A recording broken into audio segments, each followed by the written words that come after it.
ሰላም ክብር ሁሉ ለጌታ ለኢየሱስ ይሁን። በአንደበታችሁ የምትናገሩት ማንኛውም ቃል ማንኛውም ንግግር ይፈጸማል። አንደበታችን መንፈሳዊውን ዓለም ቁሳዊውን ዓለም የማንቀሳቀስ ኃይል አለው።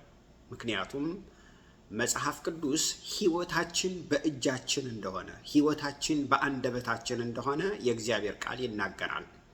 ምሳሌ 18 ቁጥር 20 ላይ የሰው ሕይወቱ በንግግሩ ነው ሞቱም ሕይወቱም ያለው በአንደበቱ ነው ይላል እና የመነሻ ጥቅሳችን አንደኛ ጴጥሮስ ምዕራፍ 3 ቁጥር 9 እስከ 12 ያለውን እያነሳን ሌሎችን በጣም ብዙ ክፍሎችን ተነጋግረናል።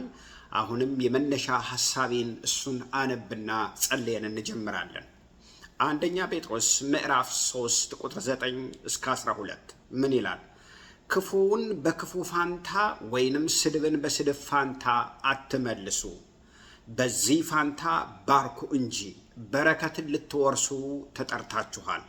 በረከታችሁ ያለው በመባረክ ውስጥ ነው፣ በመርገምት ውስጥ አይደለም፣ ክፉ ቃል በመናገር አይደለም። ቁጥር 10 ሕይወትን ሊወድ መልካም ቀኖችንም ሊያይ የሚፈልግ ሰው ምላሱን ከክፉ አንደበቱንም ተንኮልን ከመናገር ከሽንገላ ይከልክል።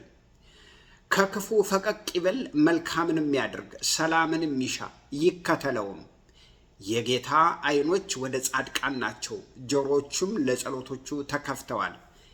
የጌታ ፊት ግን ክፉ ነገርን በሚያደርጉ ላይ ናቸው ይላል። ምን ይላል? ከክፉ ሸሽቶ መልካምን ለሚያደርግ ለሚሻ ለሚከተለውም የዚህን ሰው ጸሎት እግዚአብሔር ይሰማል። ክፉ በሚያደርግ ግን የጌታ ፊት በሱ ላይ ነው። ምን ሊያደርግበት? ክፉ ሊያደርግበት ይላል። እንጸልያለን። እናመሰግንሃለን ጌታ አባት ሆይ፣ ስምህ የተባረከ ይሁን። ክብር ላንተ ይሁን። እግዚአብሔር ሆይ ቃልህን አስተምረን፣ ከሁሉ የማንሰው ልጅህን እኔን አስበኝ፣ በጌታ በኢየሱስ ክርስቶስ ስም አሜን። እንግዲህ በዚህ ፔጅ ውስጥ ከ600 በላይ የሚሆኑ ትምህርቶች አሉ። ዮሐንስ ራእይን፣ ትንቢተ ዳንኤልን፣ ኤፌሶንን፣ ሌሎችም በጣም ብዙ መጽሐፎችና ተከታታይ ትምህርቶችን በዚህ ፔጅ ውስጥ አሉ። እዚህ ፔጅ ውስጥ ገብታችሁ እንግዲህ ስትመለከቱ በጣም የምትጠቀሙበት የምትታነጹበት በጣም ወገኖች ሆይ በደንብ ሪሰርች የተደረገ በደንብ የተጠና የእግዚአብሔር ቃል ነው እና ለሌላው ሁሉ ሼር እንድታደርጉ፣ ላይክ እንድታደርጉ፣ ሰብስክራይብ እንድታደርጉ፣ እንደገና ደግሞ ሐሳባችሁን ደግሞ እንድታካፍሉኝ በጣም ደስ ይለኛል። እግዚአብሔር አምላክ የተመሰገነ ይሁን። ክብር ሁሉ ለጌታ ለኢየሱስ ይሁን። በዚህ አገልግሎቱን መደገፍ ትችላላችሁ። ዘመናችሁ ይባረክ። እንግዲህ እየተነጋገርን ያለንበት የእግዚአብሔር ሐሳብ ስለ አንደበት ነው። አንደበት ማለት የሁሉ ነገር ማሰሪያ ማስተርኪ ነው። የሁሉ ነገራችሁ ወገኖች፣ የሁሉ ነገራችሁ ስለ እያንዳንዱ ነገር ሁሉ የነገራችን ሁሉ ማሰሪያ ነው። እስቲ አንዳንዶቻችሁ ጠይቁ፣ ጸሎቴ ለምንድን ነው ያልተመለሰው ብላችሁ ለምን አትጠይቁም? ምክንያቱም መጽሐፍ ቅዱስ ሲናገር መዝሙረ ዳዊት ምዕራፍ 19 ቁጥር 14 ላይ ሲናገር ምን ይላል? ዳዊት የአፌና የልቤ ሐሳብ በፊትህ ያማረ ይሁን ብሎ ይናገራል። ምን ማለቱ ነው? የአፉና የልቡ ሐሳብ አብሮለት ስላልሄደ ማለት ነው። ይሄ እንግዲህ በልባችን ውስጥ በጣም ብዙ መሻት አለ። ነገር ግን አንደበታችን ምን ያደርገዋል? ይከለክለዋል ማለት ነው። ለምሳሌ እኔ አንዳንድ ጊዜ ይርበኝና ቆይቷልኝ ይርበኝና ወገኖች ቤት ምሳ ወይ ደግሞ ምግብ ለመብላት እሄዳለሁና ምግብ እናቅርብልህ ሲሉኝ ምን እላለሁ? ልበላ ሂጄ በልቻለሁ፣ አሁን ሆዴ ሞልቶ ጠግቤ እላለሁኝ። የሄድኩት ለመብላት ነው። ግን ወገኖች የውስጤን ፍላጎት አንደበቴ ምን አደረገው? ከለከለው። ሰዎች ንግግሬ ላይ ምን ሆኑ? ቆሙ። ሆዴ ውስጥ ምግብ ይኑር አይኑር እነሱ በምን ያውቃሉ? አያውቁም። ንግግሬ ግን ምን አደረጋቸው? ከለከላቸው ማለት ነው። ስለዚህ ረሃቤን አንደበቴ ምን አደረገው? ቆለፈው። ወገኖቼ ሕይወትን ከወደዳችሁ ንግግራችሁን አሳምሩ ነው ያለው ጴጥሮስ። የመጣው ሕይወት ሳይዘበራረቅ ሳይፋለስ ለመቀጠል ከፈለጋችሁ ከአንደበታችሁ ራሳችሁን ጠብቁ ነው የሚለው። ለምንድን ነው አንዳንዶቻችን ሰላም ያጣ ነው? ለምንድን ነው አንዳንዶቻችን ሰላም ያጣ ነው? ምክንያቱም መጽሐፍ ቅዱስ ሲናገር ሰላሜን እተውላችኋለሁ፣ እኔ የምሰጣችሁ ሰላም ዓለም እንደሚሰጣችሁ አይደለም ብሎ ሰላምን ተቀብለናል። ለምንድን ነው ታዲያ የሚደፈርስብን? ወገኖች ሆይ ይሄ ሰላም ወገኖች ሆይ የበለጠው የሚያናጋ ሌላ ሰላም መጥቶ ነው ወይስ በአንደበታችን ሰላማችንን ምን አድርገን ነው አደፍርሰን ነው? ለምሳሌ አብረውን ከሚሰሩ ጋር የምንነጋገረው ክፉ ነገር ደስታ አያመጣልንም። እኛኑ መልሶ ምን ያደርገናል? ይበጠብጠናል። ያ ደግሞ እንደገና ሄዶ ወደ ቤተሰቦቻችን ከሚስቶቻችን ከልጆቻችን ጋር እቤት ያለውን ነገር ሁሉ በሙሉ ግራ ያጋባል። ወገኖች ወይ መጽሐፍ ቅዱስ ምን ይላልኝ? ሁልጊዜ የሚሰሟችሁን የሚያንጽ ንግግራችሁ በጨው እንደተቀመመ በጸጋ ይሁን። ወገኖች ወይ ምንም ነገር ቆንጆ ሆኖ ቢሰራ ትንሽዬ ጨው ያስፈልጋል። የወጡን ያህል አይደለም ጨው የሚያስፈልገው፣ ትንሽዬ ነው። የሰውን ሕይወት የሚያጣፍጠው ትንሽዬ ነገር ነው። የሰውን ሕይወት የሚያበላሸውም ትንሽዬ ነገር ነው። ከሚጨመረው ጨው ላይ ትንሽ በዛ ብሎ ሲገባ ምን ይሆናል? ወጡን ምን ያደርገዋል? ጨው በጨው ያደርገዋል። መጠነኛ ሆኖ ሲገባ ግን ወገኑ ወጡን ጣፋጭ ያደርገዋል። ማለት ማንኛውንም ነገር የኛም ሕይወት እንደዛ ነው። ትንሽዬ ጨው የሰውን ሕይወት የሚያጣፍጥ የኛንም ሕይወት። ስለዚህ የሚረብሽ አለ። አዎ ለነሱም ቢሆን የሚያንጽ የሚያስተካክል ግሩም ቃል ተናገሩ ተብሎ ነው የተጻፈው ወገኖች። ምክንያቶቻችን ሰዎችና ሁኔታዎች ናቸው። ግን ሰዎችና ሁኔታዎች ካልተመቻቹ ክፉ ነገር ከአፋችሁ ይውጣ አልተባልንም ወገኖች። ወይ ሰይጣን ኢየሱስ ከሰጠን ሕይወት በልጦ ነው ሰላማችንን የሚረብሸው አይደለም። ለምሳሌ ባለፈው አንድ ምሳሌ ነግሬያችኋለሁ። አንድ ትንሽዬ ወፍ በእጁ አንድ ሰው ቢይዝ በጣም ከጨበጣት ምን ትሆናለች? ትሞታለች። ከለቀቃት ምን ትሆናለች? ትበራለች። ሕይወቷና ሞቷ በሱ እጅ ነው ያለው። ልክ እንደዚሁ የኛም ሕይወት ልክ እንደዚሁ ነው። ሕይወታችንን ልንገድለውም ልናጠፋውም እንችላለን ወገኖች። ሰይጣን የኛን ሕይወት ማጥፋትም መግደልም አይችልም። ሰይጣን የተጣለ ነው፣ የተሸነፈ ነው። ታዲያ ለእኛ እኮ የተሰጠን ሕይወት እሱን ያሸነፈበትን ስልጣን ነው እግዚአብሔር የሰጠን። ያሸነፈበትን ሕይወት ነው የሰጠን። እኛ ጋር ሲደርስ ተሸናፊ ሊሆን አይችልም። ንግርት በሉ፣ መተት በሉ፣ በሽታ በሉ፣ ድግምት በሉ ወገኖች ሆይ ተሸንፏል። ይሄን ያሸነፈበትን ሕይወት ነው ኢየሱስ ክርስቶስ የሰጠን። ጌታ የተመሰገነ ነው። ተሸናፊ የሚያደርገን በየትኛውም አቅጣጫ የአንደበታችን ንግግር ነው። ንግግራችን ልንጠብቅ ያስፈልጋል። ለዚህ ነው ምን ይላል መጽሐፍ ቅዱስ? ደካማው ብርቱ ነኝ ይበል ነው የሚለው እንጂ እኔ ደክሜያለሁ እኔ አልችልም ካለ ከዛ ውጭ ምን ሊሆን ይችላል? ምንም ሊሆን አይችልም። ወገኖች ሆይ ልንገራችሁ፣ በጣም ብዙ ሰዎች ታስረዋል። ለምን? ሰው እንደማይሆንልኝ አውቃለሁ፣ እንደማይሳካልኝ አውቃለሁ ብሎ ንግድ ይጀምራል ወይ የሆነ ነገር ይጀምራል።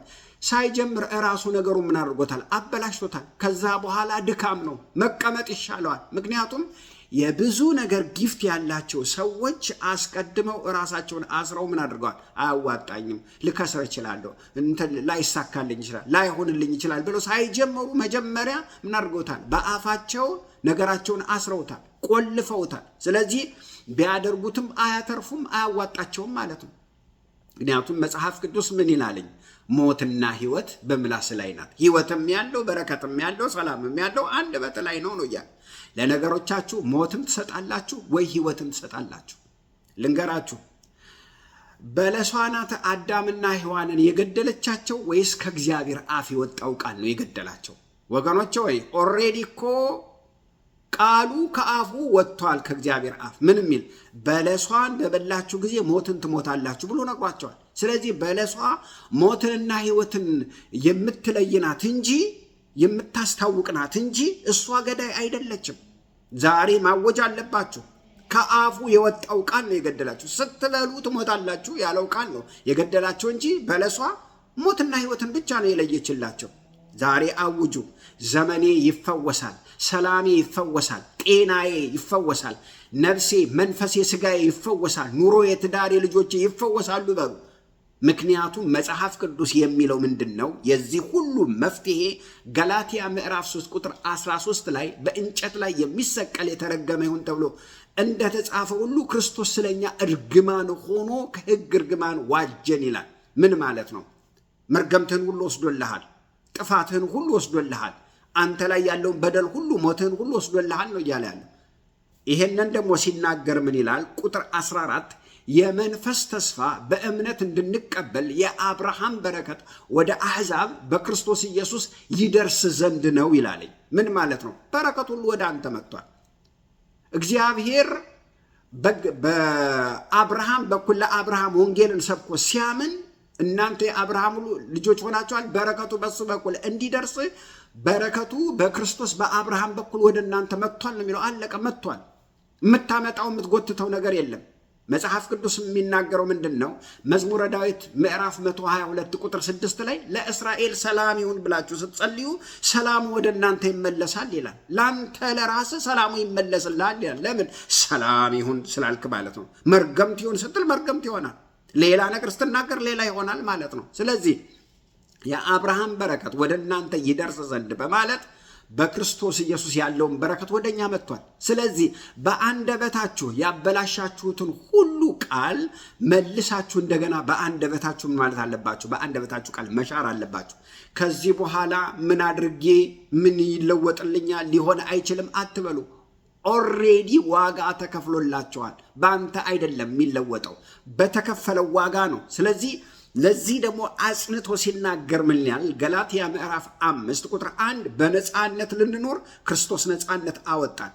ከዚህ በኋላ በዚያ ነፃነት ጸንታችሁ ቁሙ፣ እንደገና በባርነት ቀንበር እንዳትያዙ ይላል። ነፃ ወጥታችኋል። እንደገና በአፋችሁ እንዳትታሰሩ እንዳትያዙ ይላል። ስለዚህ እሺ ብላችሁ ከገባችሁ ወዶ ባሪያዎች ነው የምትሆኑት ማለት ነው። ወዶ ባሪያዎች፣ ነፃ ወጥታችሁ ግን ወዶ ባሪያዎች ትሆናላችሁ።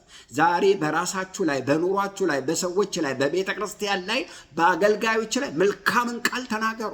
በተለይ በአገልጋዮች ላይ ምንም ይሁኑ ምንም ክፉ ከተናገራችኋቸው በኋላ አንድ ቀን የሆነ ነገር ብትሆኑ ጸልዩልኝ ብትሏቸው 1000 ጊዜ ቢጸልዩላችሁ እናንተ በእነሱ ልትፈወሱ አትችሉም። ለምን? እነሱን የሚቀበል እኔን ይቀበላል፣ እኔን የሚቀበል አባቴን ይቀበላል። ስለዚህ መተላለፊያውን በር ነው የዘጋችሁት ማለት ነው። ልትፈወሱ አትችሉም። መጽሐፍ ቅዱስ ምን ይላል? ዳዊት ሊገለው የመጣውን የሳኦልን ጨርቅ ቆረጠ። ከዛ ምን ሆነ ይላል? ልቡ መታ ይላል። ልቡ ተመታ ይላል። እኛ የሰው ህይወት ላይ ቁማር እየተጫወትን ምንም አይሰማንም ወገኖች፣ ምንም አይሰማንም። መጽሐፍ ቅዱስ ሲናገር ከፍቅር በቀር ዕዳ አይኖርባችሁ ይላል። በሰዎች ላይ፣ በቤተ ክርስቲያን ላይ፣ በአገልጋዮች ላይ፣ በራሳችሁ ላይ፣ በኑሯችሁ ላይ፣ በትዳራችሁ፣ በልጆቻችሁ ላይ፣ በሁሉም ነገራችሁ ላይ የተናገራችሁትን ቃል ዛሬ መሻር አለባችሁ፣ ማአወጅ አለባችሁ ወገኖች። ወይ ክፉ ቃል ከባድ ነው። እስቲ ከሜልኮል ልንማር ያስፈልጋል። የእግዚአብሔር ታቦት የመናገሪያው ኪዳን ወገኖች ሆይ ለ97 ዓመት እስራኤል ውስጥ አልነበረም። ኤሊ ላይ የተማረከ ነው። ከኤሊ ጀምሮ እስከ ዳዊት ድረስ 97 ዓመት አለ። ይሄ ሁሉ ሆኖ ተመልከቱ፣ ይሄ ሁሉ ሆኖ ታቦቱ ተማርኮ ሄዷል። በሳኦል ዘመን የት አለ? አልነበረም። በሳሙኤል ዘመን አልነበረም። ዳዊት ሲመጣ ነው ያመጣው። ወገኖች ሆይ በብዙ ክብር፣ በብዙ እልልታ፣ በብዙ ምስጋና ክብሩን ጥሎ እየዘመረ እልል እያለ ሲመጣ ሜልኮል በመስኮት ሁና ናቀችው ይላለች። ከዚያ ጊዜ ጀምሮ ሜልኮል ሳትወልድ መካን እንደሆነች ሞተች ይላል። ቃል ሁለቱንም ዓለም ያንቀሳቅሳል። በአንደበታችሁ ገስጻችሁ ያስወጣችሁት መናፍስት በንግግራችሁ መልሳችሁ ልትጠሩት ትችላላችሁ። ስሙኝ፣ የማይስማማችሁን ምግብ ሁሉ ለዘላለም ከጤናችሁ ጋር አሳይታችሁ እንደማትበሉ ሁሉ ይስማማኛል የምትሉትን ምግብ እንደምትበሉ ሁሉ ልክ እንደዚሁ ሰዎች ይጠሉኛል፣ ለእኔ ቦታ የላቸውም፣ ለእኔ ልባቸው ስፍራቸው ዝግ ነው ካላችሁ ከዚህ ውጭ ምን ይሆናል? ጥሩ ሰዎች እናንተ ጋር ሲመጡ ጠማማ ታደርጓቸዋላችሁ። ነገር ግን ይወዱኛል፣ በእነሱ ዘንድ ሞገስ ሰጥቶኛል፣ እግዚአብሔር እነሱን አስነስቶልኛል እያላችሁ መልካምን ቃል ስትናገሩ የምትናገሩት ነገር የጊዜ ጉዳይ ነው እንጂ ይሆናል፣ ይፈጸማል። ስለዚህ ለምድር አይደለም እዚህ በሙሉ የተናገርነው ቃል ተከትሎን ሄዶ ወገኖች ሆይ በአብ ፊት መልስ ትሰጡበታላችሁ ይላል። እያንዳንዱ ነገር የምንናገረው ቃል ሕያው ነው፣ ሊሞት አይችልም። ሪከርድ ሆኖ ይቀመጣል የሚለው መጽሐፍ ቅዱስ።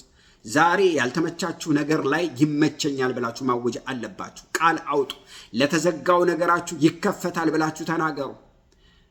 ተመልከቱ፣ ነገ እንደነበረው አይቀጥልም ብላችሁ እስቲ አውጁ ወገኖች። እኔ ያበላሸሁትን እኔ አስተካክለዋለሁ። ያሰራችሁትን ስራ፣ ያሰራችሁትን ትዳር፣ ያሰራችሁትን ህብረት፣ ያሰራችሁትን አገልግሎት፣ የትኛውንም ነገር በጌታ በኢየሱስም በአንደበታችሁ መፍታት ያስፈልጋል። ድርሻ አለ። የራስህን ድርሻ ተወጣ። ጌታ ደግሞ የራሱን ድርሻ ይወጣል። ወገኖች መጽሐፍ ቅዱስ ሲናገር ዮሐንስ ወንጌል ምዕራፍ 11 ኢየሱስ ክርስቶስ አልዓዛርን ለማስነሳት ሄደ። ከዛ በኋላ አልዓዛርን ከመቃብር ውጣ አለው። ወጣ ይላል ከነመግነዙ። ከዛ ምን አለ? ፍቱት አለ። ለምን? መግነዙን ያደረጉት እነሱ ናቸው መፍታት ያለባቸው። ሕይወት መስጠት የሱ ነው፣ እስራቱን መፍታት ደግሞ የነሱ ነው። ለምን? እነሱ ነው ያሰሩት። ወገኖች ልንገራችሁ፣ በቃላችሁ ያሰራችሁትን ፍቱት፣ ጌታ ደግሞ ሕይወት ይሰጠዋል። በዘመናችሁ ምንም ኔጋቲቭ የሆነ ቃል አትናገሩ። ቃል ይፈጥራል፣ ቃል ያበጃል፣ ቃል ይለውጣል። ለምን? ባለስልጣን ስለሆናችሁ። ባለስልጣን የሚፈልገውን ነገር ነው በስልጣኑ ተጠቅሞ የሚያደርገው። የሚፈልገውን ይሾማል፣ የሚፈልገውን ይሽራል። በምን? በስልጣኑ፣ በንግግሩ።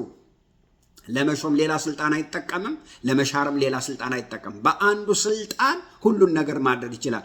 ስልጣኑ የልቡን መሻት ሁሉ ምን ያደርግለታል? ይፈጽምለታል። እኛ ደግሞ ኦልሬዲ ስልጣን ተሰጥቶናል። ማቴዎስ 28 ቁጥር 18 እንግዲህ ወደ ዓለም ሁሉ ሂዱ የሚል ጌታ የተመሰገነው። የምናፈርስበት፣ የምንሰራበት፣ የምንባርክበት፣ የምንነቅልበት ስልጣን ሁሉ ተሰጥቶናል። ወገኖች ጳውሎስ አንዱን ሽባ አደረገው፣ አንዱን እውር አደረገው። ወደ ሌላ ቦታ ሲሄድ ወገኖች ብዙ ተአምራቶችን፣ ብዙ ፈውሶችን፣ ብዙ ድንቆችን፣ የሞቱ ሰዎችን አስነሳ። ይህን ሁሉ ስልጣን ተጠቀመ ማለት ነው። ነገር ግን ስልጣኑን የተጠቀመው በምንድን ነው በምንልበት ጊዜ በንግግሩ ነው የተጠቀመው። በንግግሩ ነው ይሄንን ሲያደርጉ። ወገኖቼ በራሳችሁ ላይ ስልጣን አላችሁ። ነገራችሁን በንግግራችሁ በክፉ ቃል አትቆልፉ። ዛሬ ልትወጡ ያስፈልጋል። ለምን? የእግዚአብሔር ቃል ከዘፍጥረት እስከ ራእይ የሚናገረው ይሄንን ነው። ኤርምያስን ምን አለው? ኤርምያስን ሲናገረው ትተክልና ታፈርስ ዘንድ ትገለብጥና ትገነባ ዘንድ በአፍህ ላይ ቃልን አኑሬአለሁ አለ ኤርምያስ ምዕራፍ 1 ቁጥር 1። ስለዚህ ቀኔ መልካም ነው፣ ሕይወቴ ያማረ ነው፣ ሰላሜ ሙሉ ነው፣ ጤናዬ ሙሉ ነው፣ እረፍቴ ሙሉ ነው በሉ ወገኖች። ሆይ ስኬት አለኝ፣ ፍሬያማ ነኝ፣ ጤና ነኝ በሉ። ዳሬ በሉ በእግዚአብሔር ቃል አንደበት የተባርኳል በሉ። ተቀድሻለሁ። በራሴም ላይ በሁኔታውም ላይ በነገሮችም ላይ ከምንም ነገር ተነስቼ በአንደበቴ ላይ መልካምን ነገር አውጃለሁ፣ እሱ ይሆንልኛል በሉ። ተናገሩ። ነገራችሁ ያለው ቁልፉ ያለው አንደበታችሁ ላይ ነው ወገኖች። ከዛሬ ጀምሮ መልካምን ነገር ተናገሩ ወገኖች። መልካም ቀኖችን ታያላችሁ። ለምን? መጽሐፍ ቅዱስ ሲናገር እሱን ነው። ሰው በሚናገረው ነገር ይጠመዳል ይላል ማቴዎስ 12 ላይ። በንግግሩ ነው የሚጠመደው፣ በንግግሩ ነው የሚባረከው። እሺ፣ ሁለተኛ ንግግር የመለወጥ ኃይል ካለው፣ መንፈሳዊውንም ተፈጥሯዊውንም ዓለም የመለወጥ ኃይል ካለው ይሄ ንግግር ከየት ይመጣል? ምንጩ ከየት ነው ስንል ወገኖች ሆይ ለዚህ መጽሐፍ ቅዱስ ይናገራል። አንደበት የሚናገረውን ነገር ምንጩ ከየት ነው የሚመጣው? አንደበት ዝም ብሎ ፈትረክ ፈትረክ እያለ ነው የሚያመጣው ወይስ ከየት ነው የሚያመጣው በምንልበት ጊዜ አንደበት ወገኖች ሆይ ንግግርን የሚያመጣበት ምንጭ አለ። ክፉ ይሁን የሚባርክ ይሁን መልካም ይሁን የሚረግም ይሁን የሚመጣበት ምንጭ አለ። ምንጩን ደግሞ መጽሐፍ ቅዱስ ሲናገር ልባችን ነው፣ አስተሳሰባችን ነው ይላል። ማቴዎስ ምዕራፍ 12 ቁጥር 34 ላይ በልብ ሞልቶ ከተረፈው አፍ ይናገረዋል ይላል። መጽሐፍ ቅዱስ ልብን ምን ይለዋል? ሐሳብ ይለዋል። እንደገና ልብ እያለ እያቀያየረ ነው የሚናገረው። ስለዚህ ማንም ሰው ሐሳብ ውስጥ ቃል ከሌለ አንደበቱ ሊናገር አይችልም። ከየት ያመጣዋል? ልቡ ላይ የሌለውን ከየት ያመጣዋል? ሐሳቡ ውስጥ የሌለውን ከየት ይፈጥረዋል? ሊፈጥር አይችልም። ነገር ግን ሐሳብ ውስጥ ያለውን ልቡ ውስጥ ያለውን ነገር በቃላት ተርጉሞ በአንደበቱ ምን ያደርገዋል? ያወጣዋል። ሐሳብ ልንገራችሁ እውነት ነው፣ ያልተገለጠ እውነት ነው። የማፍረስም የመገንባትም አቅም ያለው እውነት ነው። ግን ምን አላለም? አልተገለጠም። ስለዚህ አንዱ መገለጫው በንግግር ይገለጣል ማለት ነው። በንግግር ሐሳቡ ምን ያደርጋል? ይገልጣል። ያለው ልቡ ውስጥ ነው። ልቡ ውስጥ ያለውን በሐሳቡ ምን ያደርገዋል? ይገልጠዋል። ሐሳብ ውሸት አይደለም። ሐሳብ እውነት ነው። ተመልከቱ። ዛሬንም ነገንም በአጠቃላይ ዴስቲኒያችንን የመያዝ የመቆጣጠር አቅም አለው። ሐሳባችን ወደ አንደበታችን መጥቶ ስንናገረው የሰው ሁሉ ሕይወት የሚበጠበጠው በአስተሳሰቡ ዙሪያ ነው። ንግግር ደግሞ መንገዱን ትቀድለታለች። የሚናገረው ነገር መንገዱን ትጠርግለታለች ወይ ታጨልምበታለች። ብዙውን ጊዜ እኛ የምናተኩረው ቃል ውስጥ አብዛኛውን ንግግር ውስጥ ነው። ትርጉም ያለው የሚሰማው የሚደመጠው የምንናገረው ነገር ውስጥ ብቻ ነው የምናተኩረው አይደለም። ኦልሬዲ ሐሳባችን ውስጥ ቃል አለ፣ ድምፅ አለ፣ ቶን አለ፣ ቅላጼ አለ፣ ዜማ አለ። አልወጣም፣ ሲነገር ነው እኛ የምንሰማው። ግን እነዚህ ነገሮች ሁሉ ልብ ውስጥ ነው ያሉት ወገኖች። ሁሉም ነገር ያለው ሐሳብ ውስጥ ነው። ለዚህ ነው መክብብ ምዕራፍ 5 ቁጥር 2 ከመናገር በፊት ምን በል አስብ ይላል። ከሐሳብ ነው ብዙ ነገር የሚወጣው። ሐሳባችን ውስጥ ያለ ቃል ለሰዎች ሁሉ ወይ የሚጎዳ ይሆናል ወይ የሚጠቅም ይሆናል ማለት ነው። ስለዚህ ሐሳባችን ውስጥ ምን አለ ማለት ነው? ድምፅ አለ። ለሰው ነው ሳይለንት የሆነው እንጂ ለእኛና ለእግዚአብሔር ድምፅ አለው። ስሙኝ፣ ሰይጣን ሆኖ ከመውደቁ በፊት የተጻፈ የእግዚአብሔር ቃል አለ። ሕዝቅኤል 28 ምን ይላል?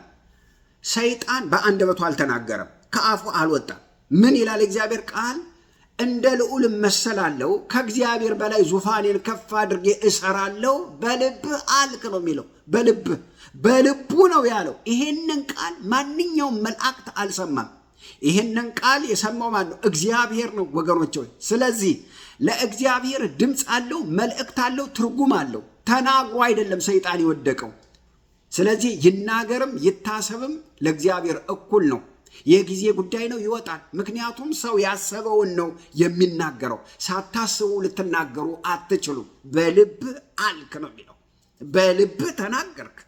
ስለዚህ ልቡ ውስጥ ድምፅ ነበረ። ያንን ቃል ሊያወጣ ሲል እግዚአብሔር ቀደመው ማለት ነው፣ ተመታ ማለት ነው። ስለዚህ ማንም ሰው ሐሳብ ውስጥ የሌለን ነገር ሊናገር አይችልም። አንደበታችን ሐሳባችን ውስጥ ላለ ሐሳብ ቃል ብቻ ነው መውጫ በር የሚሆነው። አንደበታችን ላይ ምንም ነገር የሚፈጠር የሚመሰረት ቃል የለም። የሚመሰረተው አይምሯችን ውስጥ ነው፣ ሐሳባችን ውስጥ ነው፣ ልባችን ውስጥ ነው። ክፉ ቃል ይሁን መልካም ቃል የሚመሰረተው ምንጩ ሐሳብ ውስጥ ነው ወገኖች፣ ልባችን ውስጥ ነው። ስለዚህ ነው ለምናስበው ነገር ነው እንጂ መጠንቀቅ ያለብን ለምንናገረው አይደለም።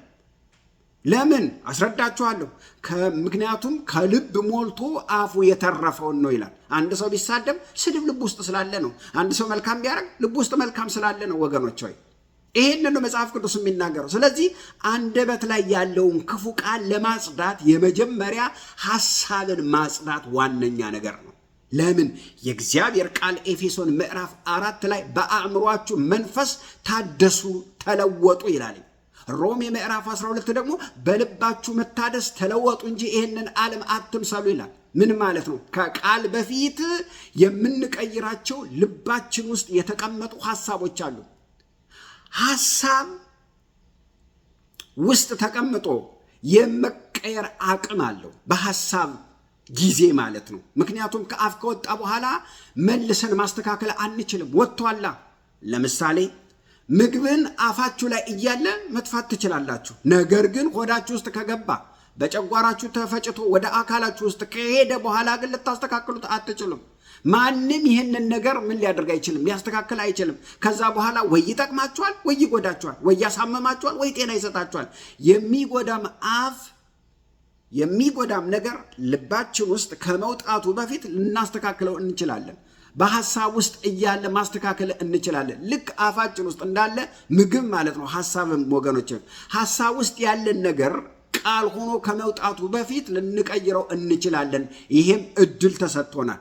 ከተናገራችሁት በኋላ ግን አካል ከለበሰ በኋላ ግን ወደ ውስጥ ገብቶ ሰው ምን ያደርጋል? ይጎዳል። ለዚህ ነው አንደበት የፍጥረት ሩጫን ያቃጥላል ይላል።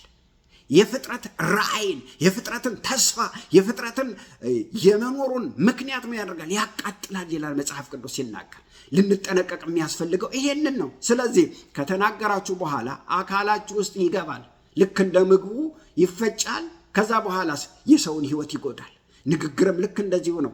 የመጣል አቅም አለው፣ የመሻር አቅም አለው። መጽሐፍ ቅዱስ ማቴዎስ 12 በምታነቡበት ጊዜ በተለይ ስለ ልብና ስለ አንደበት 30 ቁጥር 30 ጀምሮ ስታነቡት እስከ 36 ድረስ የሚገርም ነው። ስለ ልብ ሞልቶ ስለሚተርፈው ነገር ነው የሚናገረው። በምድር ላይ ስለምትናገሩት ከንቱ ንግግራችሁ በእግዚአብሔር ፊት መልስ ትሰጡበታላችሁ ይላል። ስንሄድ መልካምም ቃል ክፉም ቃል ሪከርድ ሆኖ እዛ ይጠብቀናል ወገኖች ሆይ። ለቀልድ ብዬ ነው የተናገርኩት የምንላቸው ቃሎች ሁሉ እዛ መልስ እንሰጥበታለን። ይጠብቁናል፣ የኛ ናቸው። ስለዚህ ቃል ሲሪየስ ነው። ቃል አይጠፋም። ቃል ዘር ነው። ሰዎች ክፉ ቃል ተናግረው በዛ ቃል እንዳይጠመዱ መልካምን ቃል መናገር ከፈለጉ ሐሳባቸው ውስጥ ያለውን ሐሳብ ነው መሻር ያለባቸው እንዳይወጣ። ሐሳብን መሻር፣ መጥረግ፣ ማስወገድ ይቻላል። ለምን? የቅዱሳንን ሕይወት ሰይጣን ካበላሸው ይልቅ፣ ሰዎች ካበላሹ ይልቅ ራሳቸው በአንደበታቸው ያበላሹት ይበልጣል። የምትናገሩት ቃል እናንተን ይቆጣጠራል፣ እናንተን ይሰራችኋል። መጀመሪያ የምትናገሩት ቃል ውስጣችሁን፣ ማንነታችሁን ምን ያደርጋል? ይገዛችኋል። ቃል ይገዛችኋል። ለምሳሌ እገሌን ወደዋለሁ ስትሉ ውስጣችሁ የሚሰማችሁ ፍቅር፣ ደስታ ይሰማችኋል። የምትናገሩት ቃል ውስጣችሁን ይቆጣጠረዋል፣ ደስታ ይሰጣችኋል፣ ስሜታችሁን ያዘነብለዋል፣ መንፈሳችሁን ይቆጣጠረዋል፣ ውስጣችሁ ሰላም ይሆናል ማለት ነው። የምትናገሩት ሐሳብ ስሜታችሁን ያዘነብለዋል። አንድን ሰው ደግሞ እጠላዋለሁ ስትሉ ውስጣችሁ ምን ይላል? በጥላቻ ይያዛል። ከዛ ሰው ጋር አለመደሰት ትጀምራላችሁ። ተመልከቱ፣ የተናገራችሁት ቃል ውስጣችሁን ይቆጣጠራል፣ ከዛ ደግሞ ውጫችሁን ይቆጣጠራል። እወደዋለሁ ስትሉ ያ ሰው ለእናንተ መልካም አስተሳሰብ፣ መልካም ልብ እንዲኖረው ታደርጋላችሁ። ለእናንተ የፍቅር ምላሽ እንዲሰጥ ታደርጋላችሁ። የተናገራችሁት ቃል እናንተን በተናገራችሁበት አቅጣጫ የመያዝ የመቆጣጠር አቅም አለው። ያንን የመግዛት አቅም አለው። የምትናገሩት ክፉ ቃልም እንደዚሁ ይገዛችኋል፣ ይቆጣጠራችኋል። ምክንያቱም ሰው በአንደበቱ ቃል ይጠመዳል ተብሎ ስለተጻፈ። ምን ማለት ነው ይጠመዳል ማለት? ሁለ ነገሩ ይታሰራል ማለት ነው። ሁለ ነገሩን ይቆጣጠረዋል ማለት ነው። ለምሳሌ ኢዮብ ምዕራፍ 3 ቁጥር 25 ላይ ሲናገር ምን ይላል? ኢዮብ ልጆቼ ምናልባት እግዚአብሔርን በድለው ይሆናል እያለ በየቀኑ መስዋዕት ያቀርብ ነበረ ይላል። ያ ሁሉ ሀብት ንብረቱ በአንድ ቀን እልም ብሎ ሲጠፋ ሲረግፍ፣ ልጆቹ በአንድ ቀን ሲሞቱ ከአፉ አንድ ቃል ወጣ ይላል፣ የፈራሁት ነገር ደረሰ ይላል። ለካ መስዋዕት እያቀረበ በልቡ ይፈራ ነበረ። አንድ ቀን መቅሰፍት ይመጣና ያጠፋቸው ይሆን፣ ሀብቴን፣ ንብረቴን፣ ልጆችን ሁሉ ያጠፋ ይሆን እያለ በልቡ ይፈራ ነበረ። በአንደበቱ አልተናገረም፣ በልቡ ግን ይፈራ ነበር። ያ ሁሉ ነገር ጨለማ ሲወርድበት በአፉ አወጣው። ልቡ ውስጥ የነበረውን በአፉ ተናገረው። ምን አለ? የፈራሁት ነገር ደረሰብኛል። በሚቀጥለው ጊዜ እንመለከተዋለን። ሚክያስ ምዕራፍ 2 ክፉ ሰዎች በልባቸው በመኝታቸው ላይ ሆነው ክፉ ሰዎች በመኝታቸው ሆነው ያስባሉ፣ ሲነጋ ይፈጽሙታል፣ ኃይል በእጃቸው ነው ይላል። እግዚአብሔር ከዚህ ይጠብቃል ወገኖች ሆይ። ነገር የሚቀየረው ልብ ውስጥ እያለ ነው። ከአፍ ከወጣ በኋላ አፋፍ ይላሉ ሲናገሩ አባቶቻችን። ከአፍ ከወጣ በኋላ ዘር ነው ወገኖች፣ ተዘርቷል፣ ይበቅላል። ማጨድ ያንተ ነው። እግዚአብሔር ከዚህ ይጠብቀን። እግዚአብሔር አምላክ ይባርካችሁ። ወዳችኋለሁ። እንጸልያለን። እናመሰግንሃለን አባት ሆይ፣ ስምህ የተባረከ ይሁን። እወድሃለሁ ጌታ ሆይ። ይሄ ቃል በዓለም ሁሉ በየሰው ቤት ሁሉ ይግባ። እግዚአብሔር ሆይ ቃልህን አብራላቸው። ተመስገን። በኢየሱስ ክርስቶስ ስም አሜን።